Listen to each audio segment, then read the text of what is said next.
Well, thank you so much, Cameron, for joining us and definitely taking the time out. I know with all the things going on, this has been super amazing. And, just having you here at the Black Blockchain Summit is definitely been such an amazing thing. Gemini has been a sponsor, I think, even from the beginning, and your commitment to startups and getting us involved. I kind of wanted to preface it with a two selection. Frantz Fanon said, each generation must out of relative obscurity discover its mission, fulfill it, or betray it. And then the one when I think of you and think of your contributions and your steadiness in the space, I think about this selection from Theodore Roosevelt, "The Man in the Arena," and it goes like this: "It's not the critic who counts. It's not the man who points out how the strong man stumbles or where the doer of deeds could have done them better. The credit belongs to the man who's actually in the arena, whose face is marred by dust and sweat and blood, who strives valiantly, who errs, who comes short again and again, because there is no effort without error and shortcomings, but who does actually strive to do the deeds, who knows great enthusiasms, the great devotions, who spends himself in a worthy cause, who at the best knows in the end the triumph of high achievement, and who at the worst, if he fails, at least fails while doing greatly, so that his place shall never be with those cold and timid souls who neither know victory nor defeat." I just had to put that on you, brother. Welcome, Cameron Winklevoss. Woo! All right, bro. Thanks so much for having me, Sinclair, and I'm deeply humbled by that intro. Thank you very much. Very glad to be here. Yeah, I think, again, this has been a space that is still new. I think sometimes we all forget that. And I think would be really helpful is, taking your journey and kind of like matching that to the journey of this industry, this space that we have a passion for. How did you get started? I know there's always that, beginning Genesis story, but again, that would be super helpful. Just to kind of, how did you get here? Totally. Happy to share that story. Like you said, it's still very early, but myself and my brother Tyler, we've been in Bitcoin since 2012, and we found it in an unusual way. We were on vacation in Ibiza, and some guy recognized us from the movie The Social Network and started chatting. And he's like, "Have you ever thought about virtual currency or Bitcoin?" And at the time, we hadn't. And so we started talking, and then reconnected through Twitter on stateside, and basically started reading up on it, and then meeting with some Bitcoiners, early people who were in the space, and were just blown away by what was being done. And basically, like, this is the first form of money built for the internet, first of its kind, and really started this whole revolution.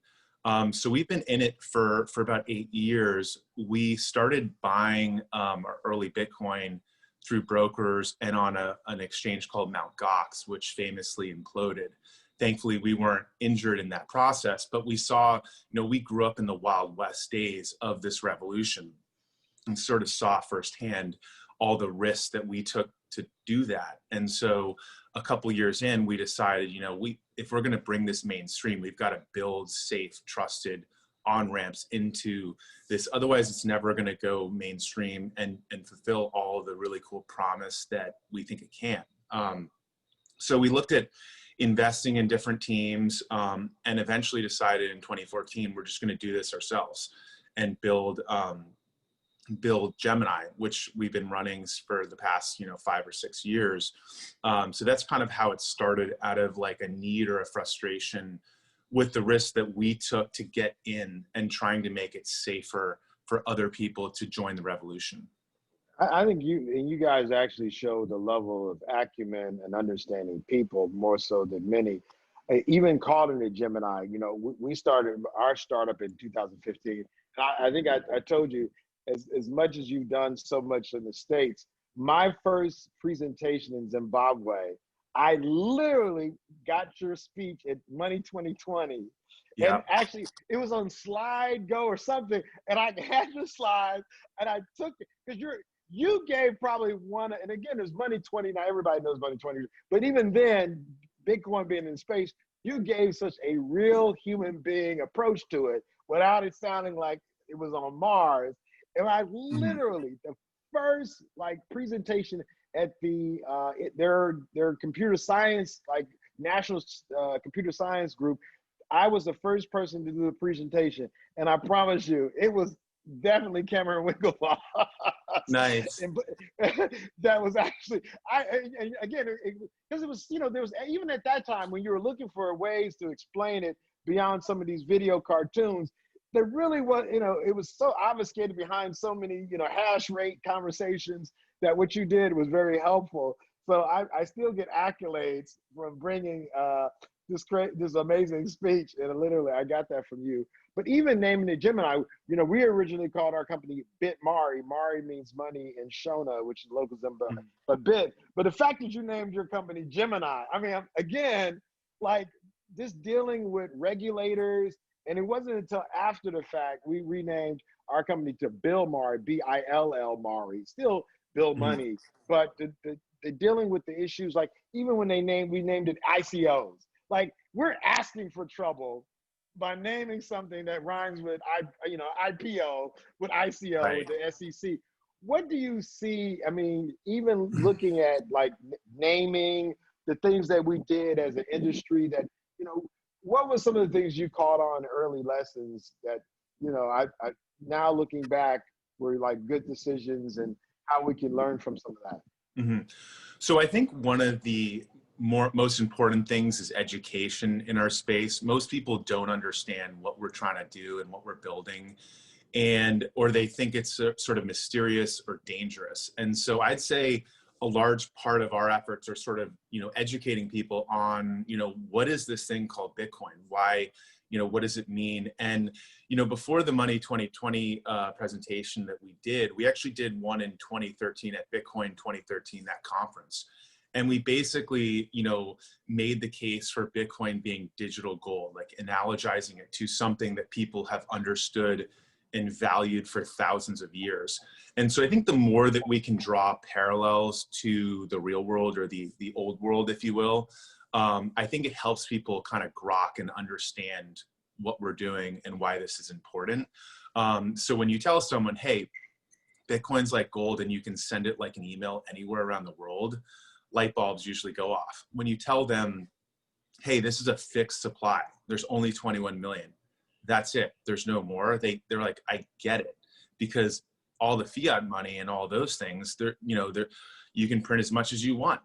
There's no counterbalance. And we've seen that in the US. We printed trillions of dollars just overnight. And we have a $27 trillion debt. So when people sort of see that and experience that, when you talk about the fixed supply of Bitcoin, I think it really resonates. And gold, by the way, is not fixed, it's scarce.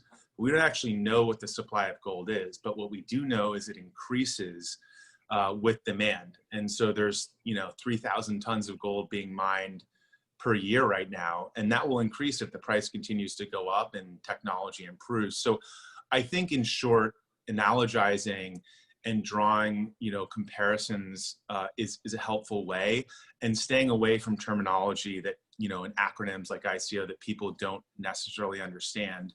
One of our biggest challenges initially was both getting a license. We worked for about 18 months to become a New York trust company. That was like our first license. That was huge. Big Huge. process, but really exciting that New York was like, wait a second, we want to like foster this innovation. And I think there's something like 26 to 30 companies in New York building crypto related products because of that foresight. And so I think the more that jurisdictions and governments sort of understand, whoa, this is the future, let's build a framework so that companies can come in, build, offer services and get banking relationships. That's really important, because uncertainty is not helpful when you're trying to kind of build the future. Now, there's a new thing called decentralized finance, DeFi, which truly is permissionless, and we can get into that more. And that's a new frontier that's even more exciting, because you literally can do all these cool things like borrow and lend and move money around without permission. I think that's a big deal. I think in the early days, even getting a banking relationship, you would see, I still remember they had that group that came together. They were supposed to investigate how we could use crypto. And they, again, the first thing that is small, startups, we were trying to get just banking relationships, period. Like if you had coin or bit in your name and you went to a bank to get, Yeah. to make payroll, Already guilty, all right? bad. You're dead. They're not going, nope. Yeah. So I mean, Guilty I as think charged. guilty as charged. But I do think, again, going back to your point, as jurisdictions dealt with companies that had reputations that wanted to get things done a certain way, I think there's a balancing act. But I think the fact that you guys decided to be some of those that actually went to pursue that, those of us who in the startup space that may not have had as much means, we directly benefited for the legitimizing of folks coming in and making sure that this could be done. So again, these are the things I don't think we say enough of as we do get Wild West like, but that, again, credibility has been super amazing. I think Thank you. even humbly, and Appreciate piggybacking on that. that, you, again, I think it takes And all of us to make this better. building off that point, we started buying Bitcoin, but we waited about 6 months before we really went public and disclosed that to the world, because the narrative at the time was so bad, and we were a little bit afraid that people were going to say, "Wait a second, you're buying into this money laundering, illicit activity, terrorist financing type currency," and we were really afraid that people would not understand it. So when we did go public, though, we felt like strongly, like, wait a second, like this is not being used for bad activity. We really need to get out there and really flip the narrative on this, because the media was just loving all this Silk Road and all these, headlines that generated a lot of traffic, but also a lot of sort of misinformation on the space. And ever since, we've kind of been really pushing the promise of Bitcoin and crypto. So yeah. Yeah, and I think, and this is some of the things you may not know, like, again, I remember we were negotiating with the Zimbabwe Reserve Bank to do remittances, and you would hear Silk Road stories, but we would also hear stories like the stuff that you guys were doing and other good actors.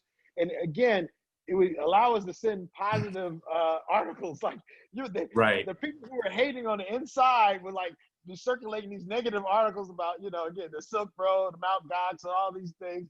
And we would counter like, hey, now these folks wouldn't be putting their money on something bad like that. So again, I think indirectly, and this, again, the collaboration in the space, how we all have a role to play, even, from using someone's slides to actually having levels of success in certain ways, help those who are in the space that, you may not even know, but actually paving a way, as it were. I think that's been super, super important.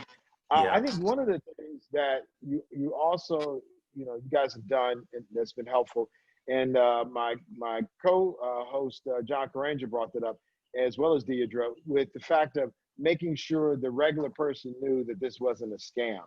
Going Right. to a trusted place and actually being able. I even got hacked for a little around 50 Bitcoin through a SIM swap. And look, we have our own wallet product where, again, we do not take possession of people's keys. We have no custodial, so we have our own wallet product. But I was using, and it wasn't Gemini, but I was using someone else just to move quickly, like to move quickly. I moved, and then it was a SIM swap. The person literally stole my phone number and got access, and then started to. And I want to say this was 2000. Well, anyway, my point is, I think some of the things about coming to this space, again, there's more people coming, having trusted places to go to do transactions, from what you've seen out there. And again, I think when you start talking about decentralized, people talk about the Binance, and they've played a role. For the people who are just getting in, and the exchange that you set up with Gemini, what would be some of the, I think, things you would recommend? And again, this is, in a way, it sounds like we're talking about Gemini, but we're talking about Gemini for a reason.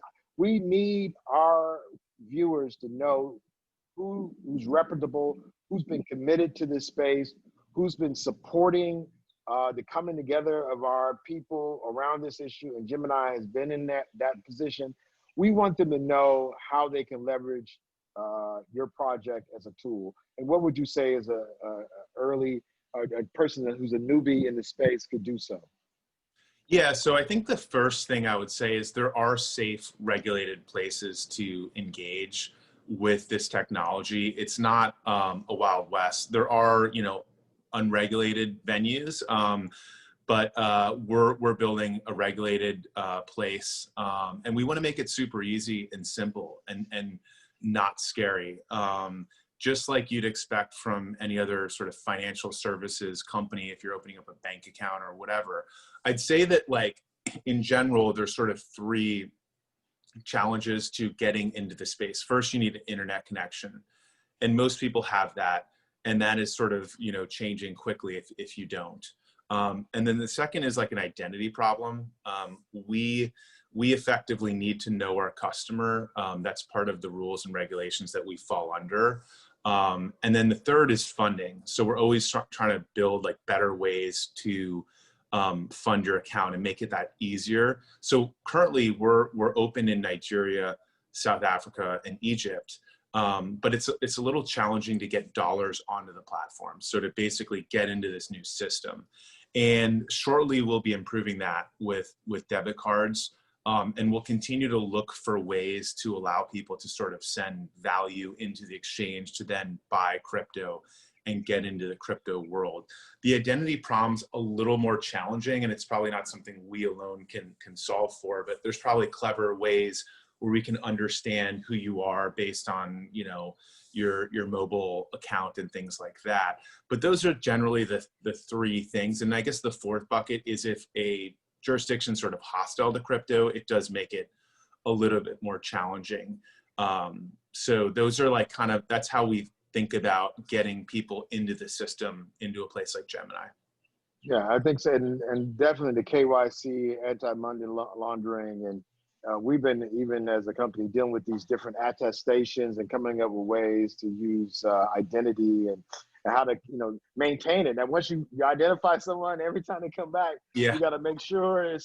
And we've dealt with, like, in Zimbabwe, you're dealing with OFEC, and you're dealing with, so many, so much Right. that, you're consistent and you're held accountable, So Yeah. again, I think so many people don't understand how many worlds that being in our space of crypto that we've pushed on to improve that experience. Just by saying we want to be, to give you a way to transact, we've literally pushed other industries to improve and to enter the, 2020 properly, as opposed to, anyway, I'll stop. Yeah, I mean, the system of crypto is the fairest and most equitable system on the planet. And that's, I think, why we're all drawn to it and that promise.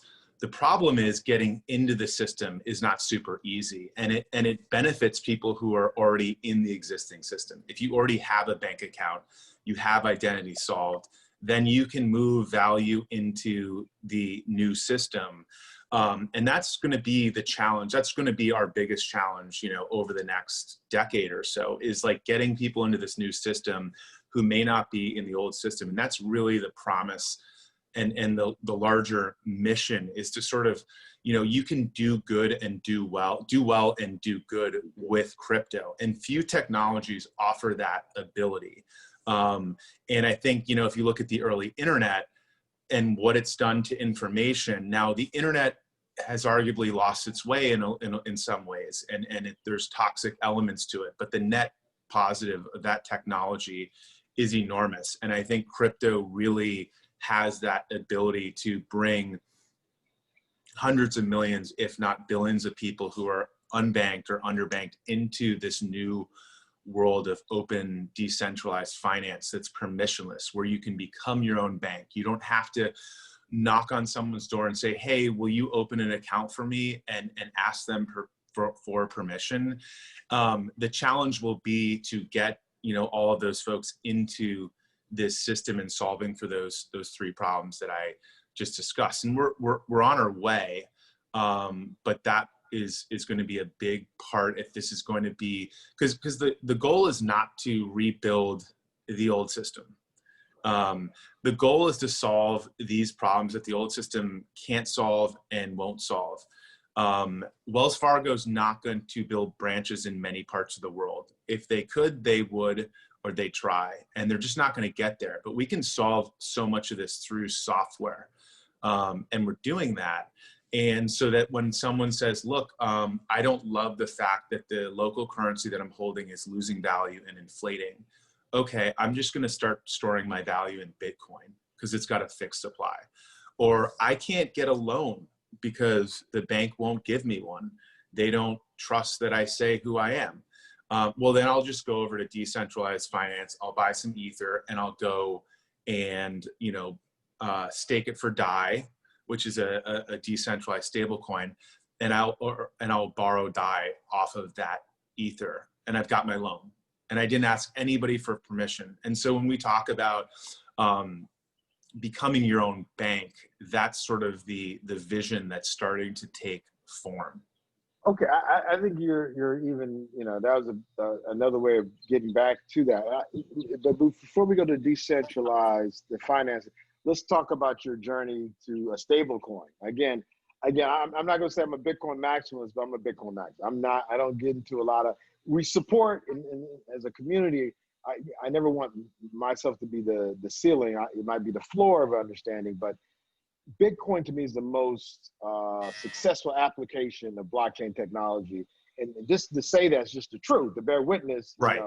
But so often people don't want to, and I think one of the reasons, and we say Satoshi is black at the Black Blockchain Summit, but what's so amazing is that Satoshi left us with something without putting his stamp all over it and trying to be in every movie. What did Suge Knight say about, he's not going to be in all over your rap songs? Like, we literally have someone who actually helped create, or a group of people who created something that we literally all can benefit from, and they're not out here peddling it or promoting it. It's up to us and the algorithm and the math behind it to actually promote it.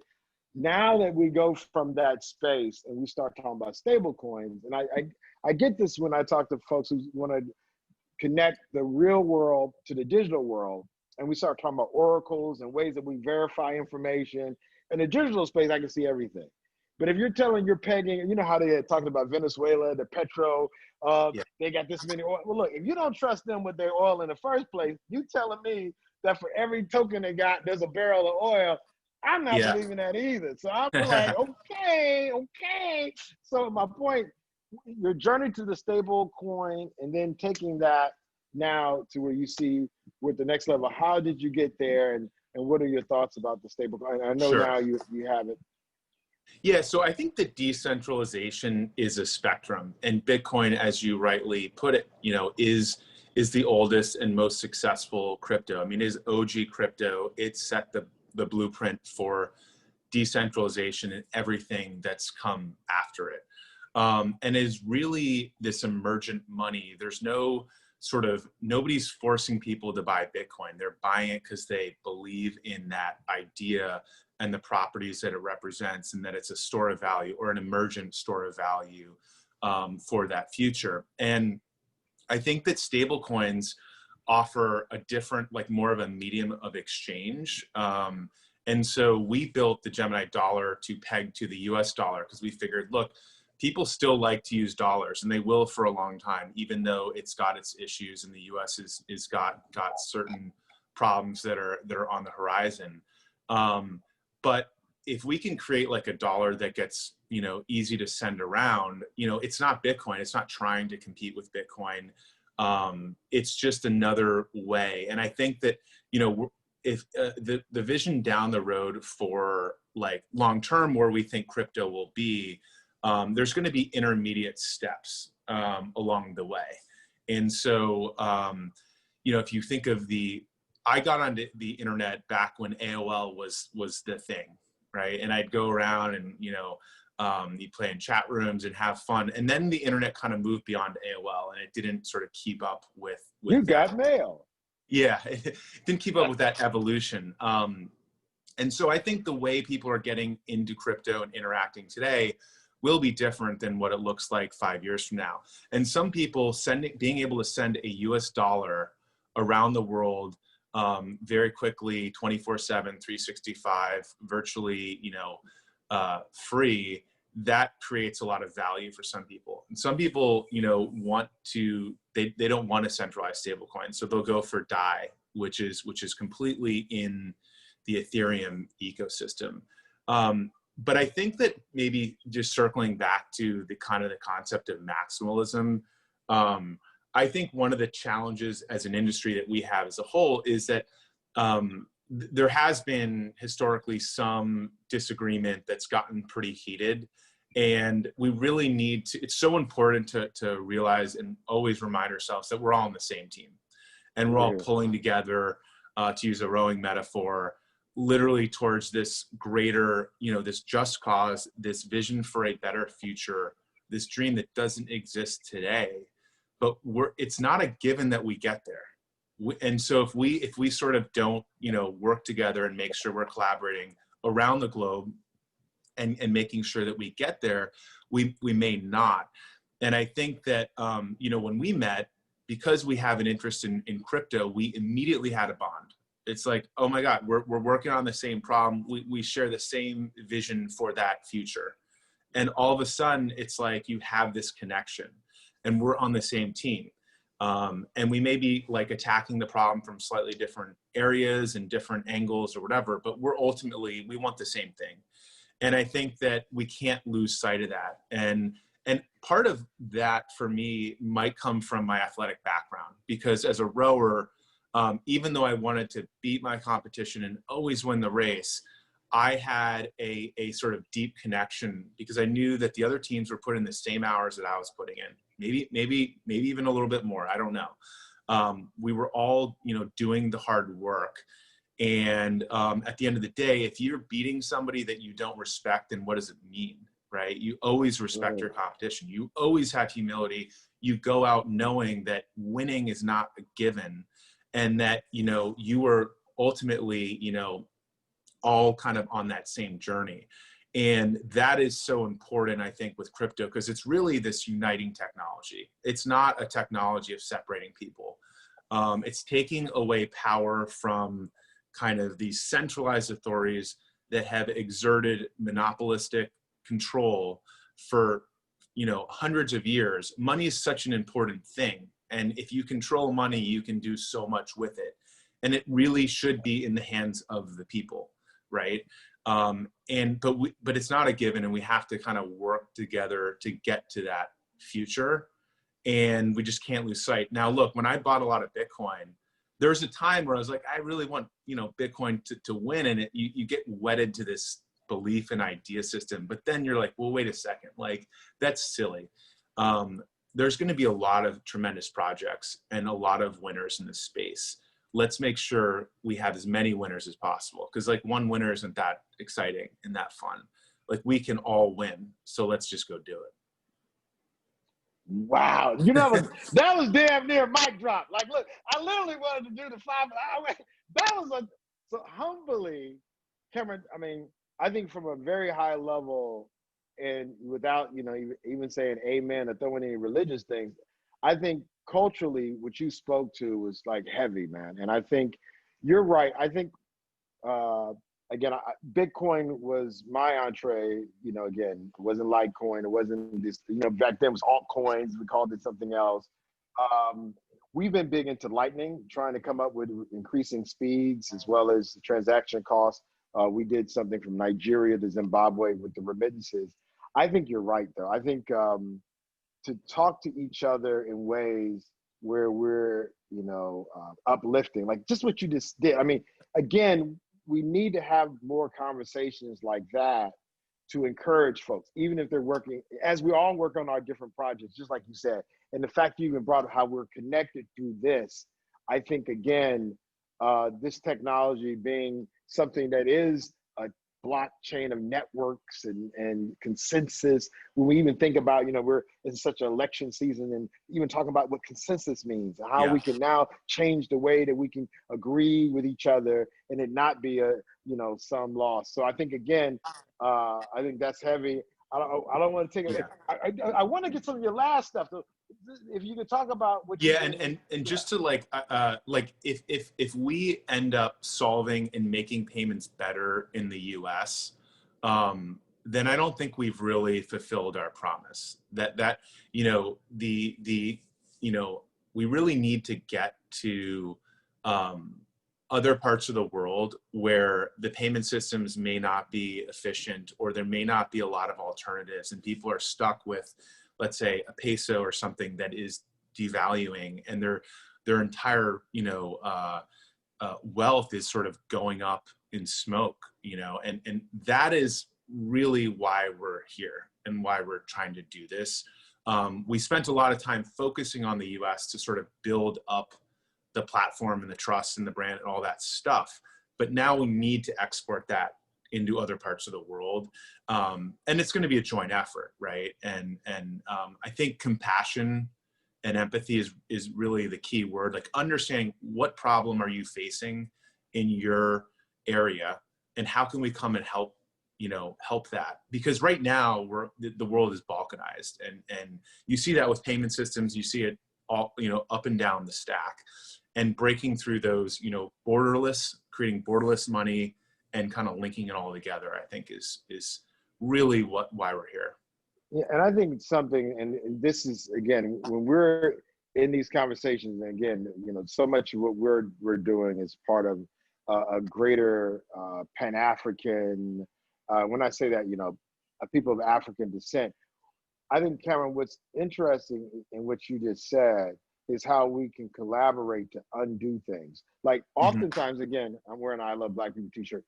When we put the words race in it and get kind of spooky and get uncomfortable, but and this may not be as evident, bro, but just humbly, some of these systems were created deliberately.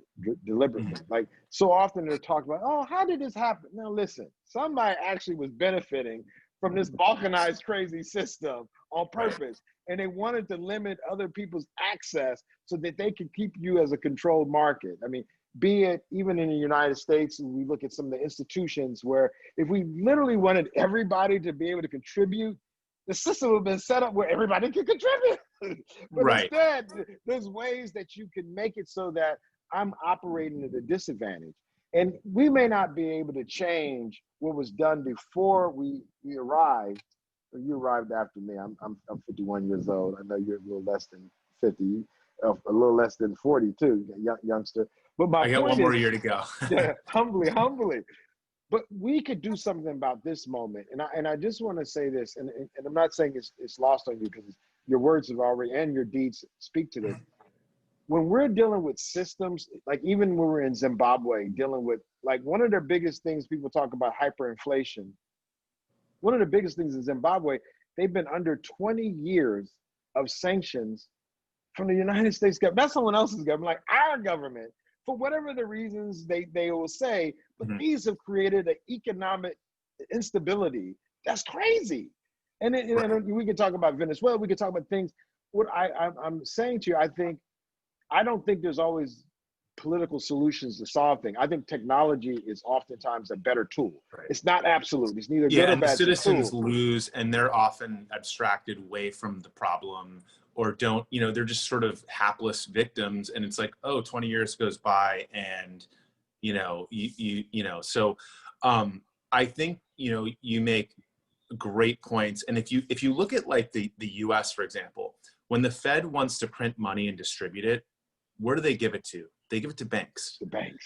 The people who are closest to that distribution point get the money first. And then that is a benefit that accrues. It doesn't go to the individual or whatever. And there is a centralization. Centralization is such a, problematic thing in many of these areas. But what's so cool about crypto and money is that we don't necessarily have to spend time saying, hey, let's go fix this system. We're just going to build a new one.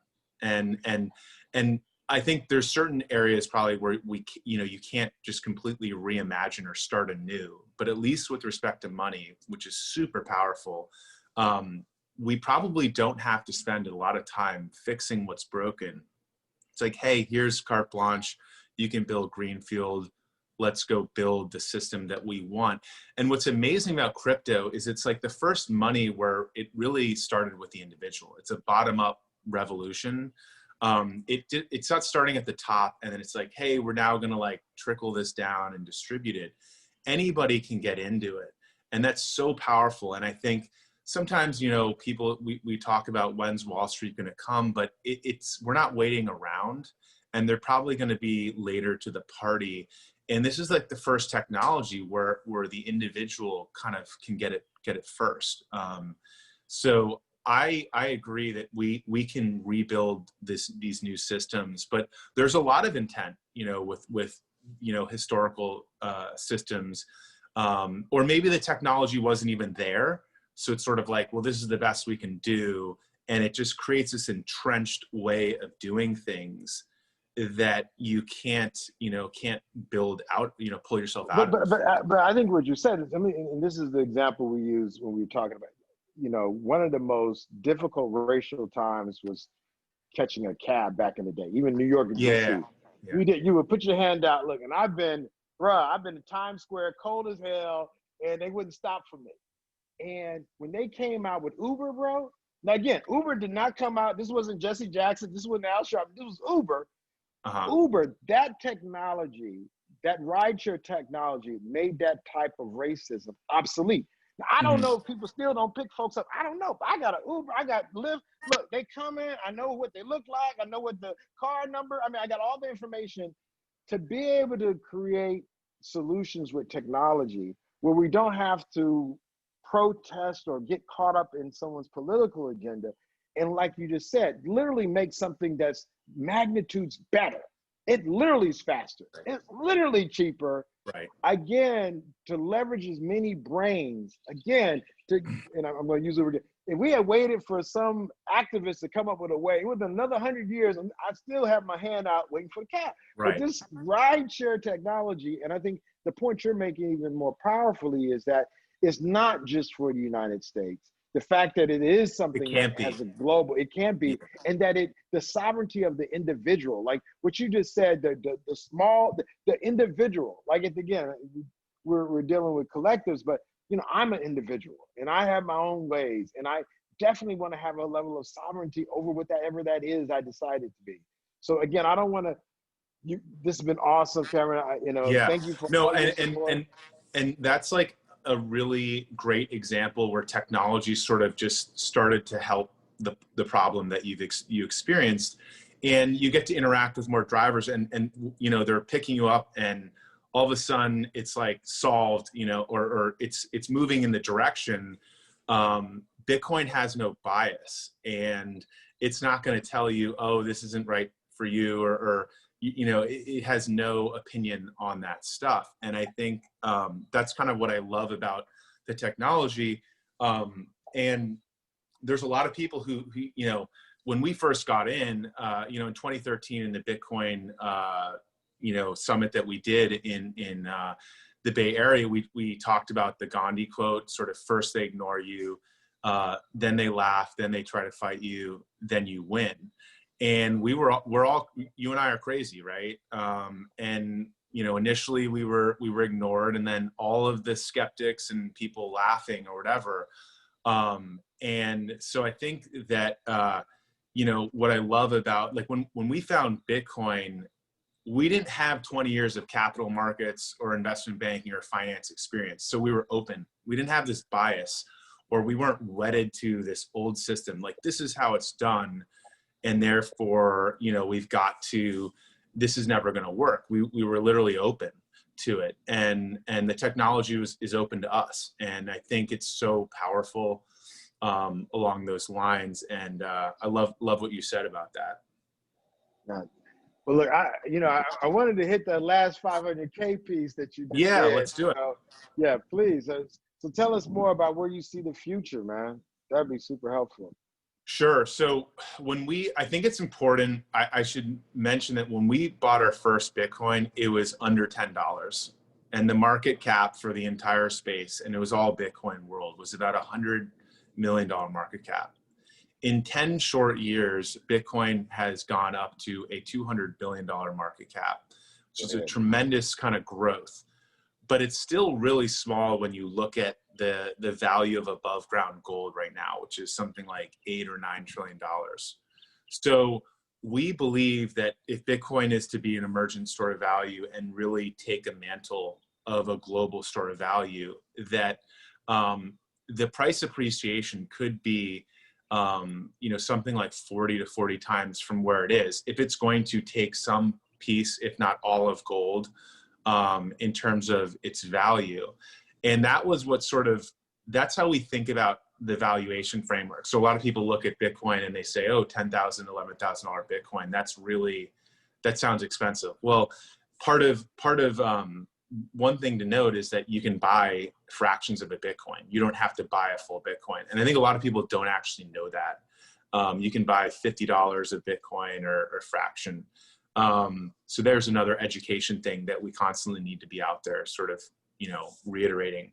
But if you look at what is going on with the US economy and the amount of debt, the piles of debt, there's a lot of money printing going on, and inflation is a real risk. And so how do you protect that? Now, Zimbabwe is the classic example, right, of you've got the $1 trillion bill. But the U.S. is positioned where, the amount of debt, eventually you can't kick that can down the road. And I think that, so how do you protect yourself? You need an asset that can store value and keep your purchasing power. We think Bitcoin is the answer there. Gold historically has been the way people have tried to preserve value. But we think Bitcoin is ultimately better at being gold than gold. And because of all of the properties, its ability to be sent around like an email, money through the internet, because we think that it can get to more places in the world. There's people who will not be able to get to gold because it's just physical, right? It's hard, but who will get a internet connection and be able to get into this new system that are going to be able to store value in Bitcoin. So, we think that will play out over the next decade. The stage is sort of set. And Bitcoin's sort of like the first starting point. I think a lot of people are like, how do I get into crypto? There's so many, or what do I do? And I think it always sort of starts with Bitcoin. That's how you get your feet wet. And then you kind of go from there. And Ethereum is trying to, is really good for these financial permissionless transactions. If you want to get into decentralized finance, which people call DeFi, that's sort of the next step, phase 2 of kind of exploration. But we published that piece about a couple weeks ago. The price of Bitcoin's around $10,000 to $12,000 today. When we gave a presentation at the Value Investors Conference, and I think it was 2014, we pretty much said the same talking points around Bitcoin, and the price of Bitcoin was $132 or something. So we've been sort of saying the same thing over the past decade, and we'll continue to say it for the next decade.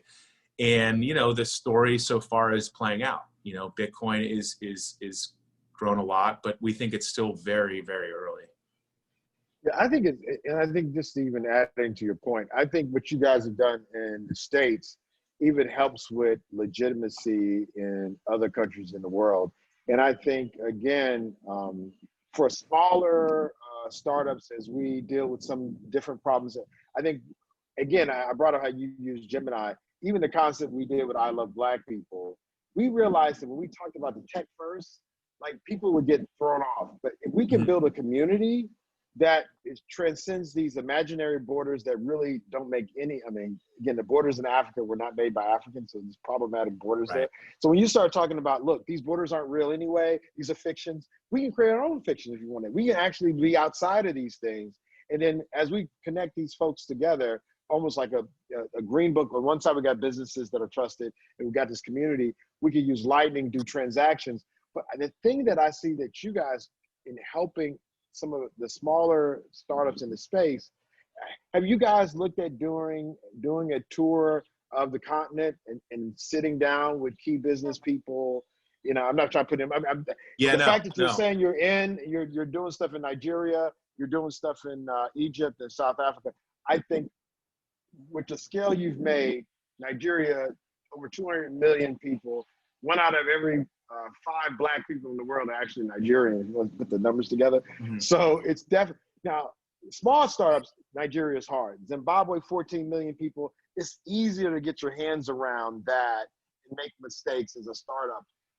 I would really say without you guys, doing anything directly, just by having, once the borders open up, or even something that can be done virtually, where business people and folks who are decision makers sitting down with like rational business people who met the requirements in the United States at so many levels, and who have a great record of execution, even pulling together people to have conversations about the utility of the technology we're in. And I'm not saying, of course, I could, we're business people, we're technologists, so there's an interest for Gemini. But what you oftentimes may not see is when you open doors, bro, if there's a window that gets cracked for me, there's another thing that John gets into, like literally, and again, ain't nobody trying to make you, bust your head against anybody. But at the end of the day, the rooms that you can get into that may not allow me to in for whatever reason, and those places that you're able to get into, I think really could help all of us in the space, because of even the body of work that you've done already, and even the way you talk about this conversation. It's always been, I mean, again, from the day I used your thing, it literally has that humanness to it. And it would help so many of us, there's folks in Cameroon doing projects, in Botswana, having folks from the States that have a success in dealing with the regulatory regimes there, coming, talking about, and again, it could be from Gemini. It doesn't have to be, I do believe in altruism, but I'm saying it could literally be a business decision. Mhm. But because of that, there's going to be local folks who've already been in the space, who've been looking like they cuckoo birds. But here you come, with something that's, more established. It will definitely help all of us, from Mhm. Madagascar to Togo to Zimbabwe and Zambia. I just wanted to say that out loud. Thank you. Yeah, no, thank you for saying that. So I'd say the first couple years of Gemini was sort of really focused on the US and like, let's get this right. And I'd say over the past couple years, we spent some time in Asia because there's a lot of activity going on there. But I do think that Africa is really important, and spending time there and understanding and doing just what you said, I think it makes a lot of sense. And so we're definitely going to be looking to do that over the next year or so. What's so cool about this whole revolution is it's decentralized and it's distributed. So historically, technology generally emanates from like the Bay Area, San Francisco, and everybody feels like, oh, I've got to be there if I'm going to be part of this and build something. And that is really becoming less and less true at a pretty fast clip. And so like Gemini, we built it in New York because New York wanted to sort of start regulating this thing. But the ethos is really all over the world. And we are currently, we're building a small office in London. I mean, it's just getting started. We hope, it'll be a very, important part of our business. We were also in Singapore, and we are constantly looking for other areas. And so I think, it's likely to like, there's no sort of, we have to be in the Bay Area or wherever. It's a distributed technology. So I think there's a great opportunity for building offices in places of the world that traditionally you may not build a technology company, but now we can. And so I think it's a great idea. And and this is a part that sometimes gets disconnected, because of, even the work that I've done, we've done stuff in the States and we did stuff in Africa.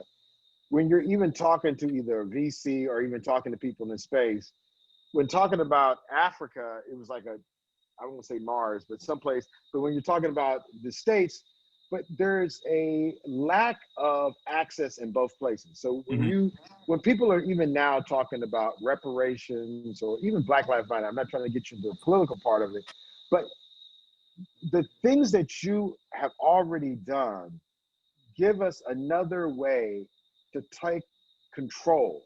So much of waiting for, and again, not I want everybody to go out and vote, but waiting for an election is not how either one of us have lived. Like if we were literally living from every 4 years, we'd be nuts. Yeah, So yeah. We don't wait for nobody. We get out and do it. And I'm just saying, even to your message to folks in the States, when we're, no one's coming to save us. Right. But they're not. If we ever get clear on that, what can I do? And when you go back to the point you made, I think very succinctly, that this is an individual thing, like one person can get into this economy, get into this technology. I would only say the things that you've seen in Africa and even some of these developing countries, even if you look at our America, as balkanized as it, I'm wearing this shirt, as balkanized as it can be, the liberation that we can find through technology is not spooky, it's real. Right. And you've built it actually something that's sustainable, that is credible, and say, look, and again, I'm not asking, whatever someone's disposition is on reparation, I'm for reparations, to be very clear. That's for all my, power to be. But my point is, you don't have to be in this one system. If Black folks had gotten to Bitcoin back in 2010, look, we would be buying up most of America. If we I know. Yeah.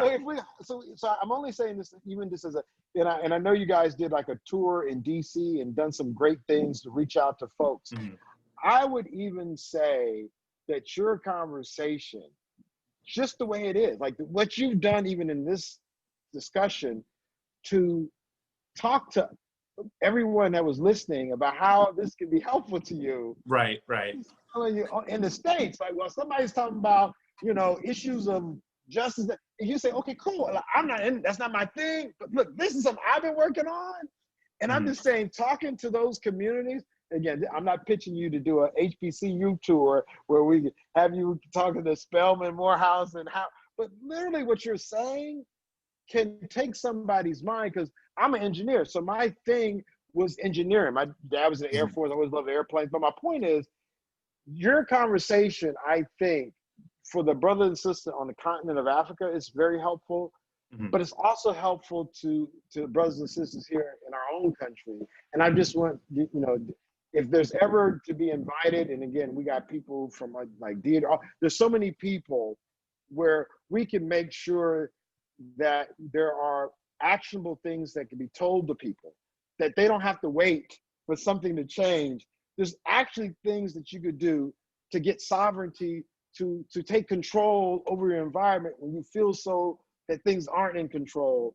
And I think something as fundamental of a monetary or money system is key to that.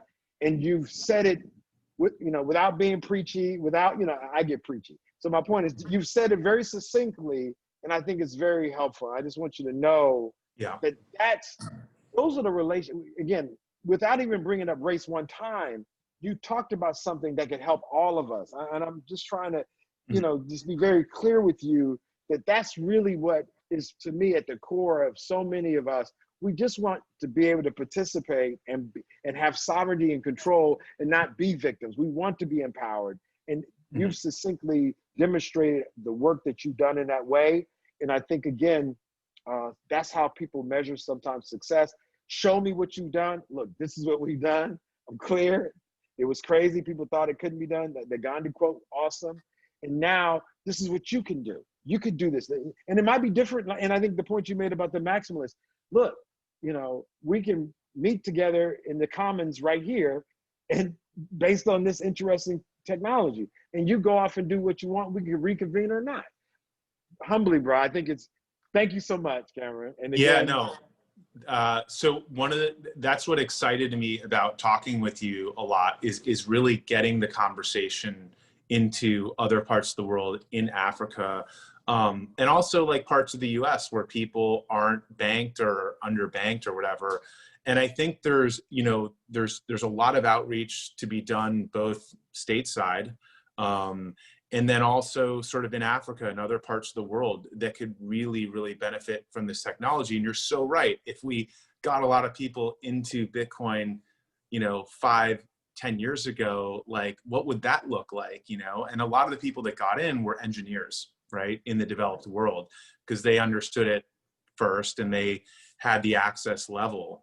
And unfortunately, the people that really can benefit don't have the access, and we need to really solve that. And through the Black Lives Matter, all that movement and everything that's sort of transpired over the past 6 months, we've actually built a diversity, equity, inclusion. We're building a strategy as a company.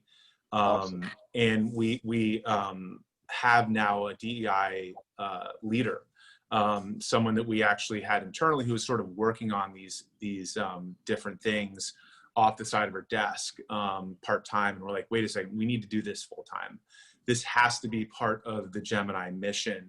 And so we're building a strategy, both like, you know, in our own communities, like where we have offices in Portland, Chicago, and New York, and also externally. And how are we going to reach, you know, the people that we're trying to reach? And how are we going to get more Black engineers and people of color into our, you know, the Gemini company and the spaceship? And so we're actively working on those things. And I think you're totally right about that. You know, we really just, you know, getting out there and building that strategy is super important. And we're not going to, like, you know, solve Kenya. Like, we're not going to, Kenya, for example, has M-Pesa, right? They've done a lot of work on payments and things like that. So what can we learn there? There's engineers in Kenya, and we're not going to solve that from New York City. So we're going to have to get on the ground or figure that out. And there's other parts of Africa or whatever. So I'm a big fan of trying to find local entry points where we can put boots on the ground and start creating the linkages and learn and just build that future. Yeah, Kevin, I think I'd rather have that. I think, like you, I think you said this already in your presentation. I think we all have something to add to the conversation, but I'm going to actually even come back to this from your vantage point in New York. And I tell this to people even when we talk about Africa, or listen. And this is, and I think I would be remiss by the fact that this is you being a person with your office in New York. This is 9/11, you know, anniversary for all those who lost their lives from that disaster. We definitely want to pay our respects, and for all the victims that have been, you know, traumatized by terrorism and by these actions.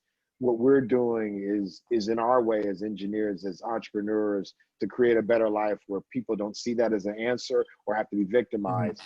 I would say, in even more succinctly, I tell people, us as Americans, oftentimes we have more say-so to what happens to folks in Afghanistan than the folks actually in Afghanistan. And I just want to be clear also that when you help make policies that allow crypto to be in New York, that has a direct impact on African governments and other governments all over the world, because they oftentimes look this way to set their policies. And when we look at things like Kenya, M-Pesa is amazing in the sense that telcos were allowed to have cash reserves. Now in America, you know, JP Morgan, these banks ain't gonna let Verizon, you know, look, we don't let y'all hold. So I would also sometimes hear people say, oh, it's because the United States is so advanced. I said, no. In Kenya, the banks didn't control the politicians as well. So anyone with a better solution could actually rise to the top. In America, you can have a great solution. You're gonna have to deal with folks who actually write the laws, which are lobbyists. So when I say this, even if you never touch Africa, I want you to go to Africa as often as possible, right? Even if you don't, I want us all, even as Americans, to know that we can impact so much of the world by the work we do here to make a fairer place, even if not in the context explicitly of race, but just making a technology that's successful, that don't get people in trouble, that people can understand. You're doing something for that entrepreneur in Uganda right now, so that when he goes to his government, they can say, hey, this is something that's already working, or this is something that is Mhm. credible. So I just want, the only reason I say that, because sometimes we make this thing about being on safari. No, wherever we are, again, before Black Lives Matter, what you showed me, this is a person in the space, and just like being 100, these are the real interactions that actually are going to lead to substantive, sustainable changes. And it's not necessarily going, uh-oh, You still look, there? man. Yeah, Zoom. I'm sorry if I went too far. No, Cameron, humble. I got a call in my phone, but Uh, I think we're no, good. no, yeah, But yeah, humbly, Cameron. I just that's want to say thank you, man. a great point, and I think this is a multi-pronged approach, and I think that's true with any issue that we want to change or push forward. You can protest, to your point about the Uber thing. We can protest. That is one prong. The other prong is finding like a technology solution that pushes us forward, the conversation forward. The other is engaging with regulators and lawmakers. And then another prong, is getting on the ground and figuring it out and coming up with solutions that are permissionless. And I think that, all of those things are important. We need to do all of it. We need to protest systems that we think are problematic, racist, all of that. And then we also need to just build solutions where we can just move beyond quickly and fastly without permission. And I want to get a lot of people in Africa into Bitcoin, so we don't have to worry. Just like, let's go do it, right? And we will continue to engage with regulators to the extent that we can get them to understand the value of, hey, this is an amazing technology. It's going to really benefit your citizens. Let's go do it the right way. So I think everything you're saying is super on point, and we just have to do all of it, and do all of it well. And that's why, we're building a strategy. There's not going to be one silver bullet or solution. But I think if we have a strategy and kind of hold ourselves accountable, we will get there. And it's great to hear that stuff that we're doing in New York is reverberating around the world and to places in Africa. And that's really great, but that's not all we want to do, right? And that we can do, that's one part of that picture. I think we also need to get on the ground and understand that. And we're starting, our theme over the past year is really going global. And we've started, we'll be entering the UK and Europe and Singapore in a big way.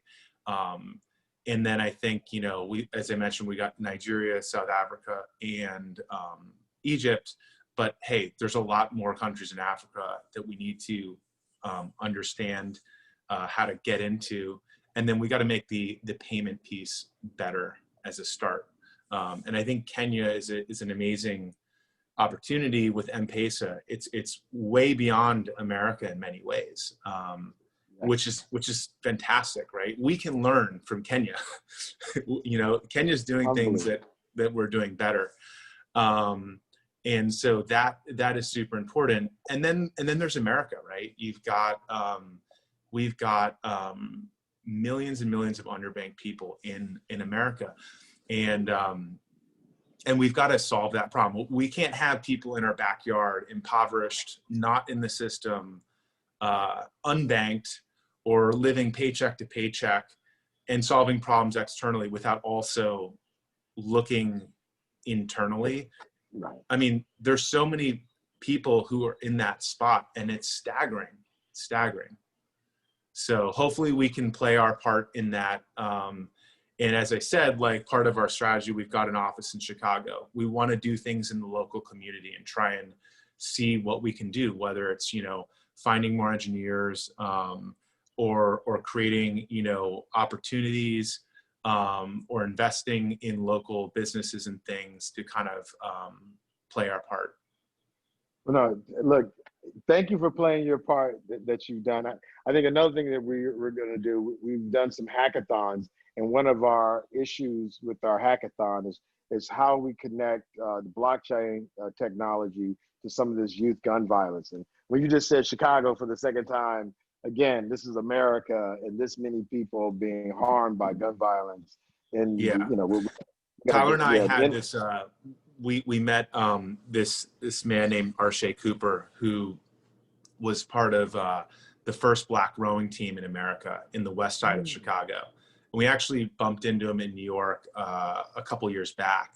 And he's like, hey, I was on this rowing team, and we immediately had this bond through sport, through rowing. It's like, oh, I know what you did. Like, this is so cool. And he wrote a memoir that became, that is now a Netflix documentary. It's called The Most Beautiful Thing. And they just did they're starting the release right now. And it's interviews members of this team, and what they grew up with and had to deal with on the west side of Chicago. Most people don't realize that there's a all black rowing team on the west side. And it's an amazing story. And when I was rowing, I was worried about going a little bit faster and all these things. They were worried about surviving. When they're in the boat, they're worried about not drowning. When they get out of the boat, they're worried about not getting shot. And it's really understanding their story. But I think that the connection through sport, the connection that you and I have to crypto, I think that's super important. But these guys, to survive on the west side, you've got to, in many cases, join a gang. They don't make bad decisions; they make hard decisions, and they're victims of their circumstance. And so, it's really eye-opening when you kind of see that and understand, like, yeah, wow, like even in the west side of Chicago, we've got to help solve these problems. I think that connection definitely did follow up with your Chicago people, because we're looking at the youth gun violence and using tech. Like, I think that, again, I know we're wrapping up, but even the connection, you keep talking about the human connection, which can transcend anything. We can connect through, like you said, through vocation, athletics, what have you, academia. I think, again, this has been amazing, Cameron. Thank you. And Yeah, like thanks. 1,000 tongues, brother. Hallelujah. God bless you, you and your team, your brother, your family, man. 39, bro, man, you got a lot of time left, bro. You got a lot of time left. What you got? What do you got planned? Give me the next 10 years, real quick. We're gonna. And look, I know Ayana's. Give me the next 10, bro. I want the next 10. Can you give us, or is that a peep show? What's the next 10? 50. I'm 51. By the time you 51, Cameron, what you got? I'd say Bitcoin's at 500,000. That would be the big one. It feels like the next 10 is really, I think, going to be, for crypto, it's going to be a really exciting, probably the most exciting, maybe one of the most exciting phases, because so much has happened over the past 10 years to sort of set the stage. You're building, I'm building, we're all kind of getting ready for that breakout moment, I think. And so I'm super excited about the next decade, but it's hard to believe, wow, I'm going to be 40 in in less than a year. Time flies when you're having fun. God bless and thank you so much, Cameron, again. Thanks so much.